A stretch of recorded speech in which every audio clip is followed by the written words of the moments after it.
Quelques heures après l'annonce de sa suspension par le président, le Premier ministre somalien Mohamed Hussein Roble dénonce une tentative de coup d'État et appelle les forces armées à lui apporter leur soutien.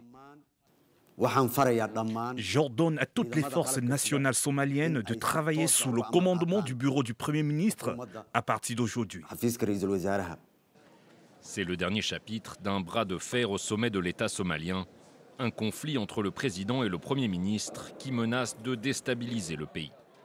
Les deux hommes semblaient pourtant avoir enterré la hache de guerre fin octobre, mais samedi dernier, le président Mohamed Abdullahi, surnommé Farmajo, accusait Mohamed Roble d'avoir failli à son devoir et lui retirait la charge d'organiser les élections.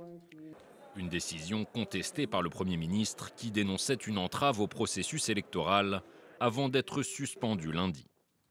À Mogadiscio, les habitants suivent d'un œil inquiet ce duel qui menace de retarder des élections déjà maintes fois reportées.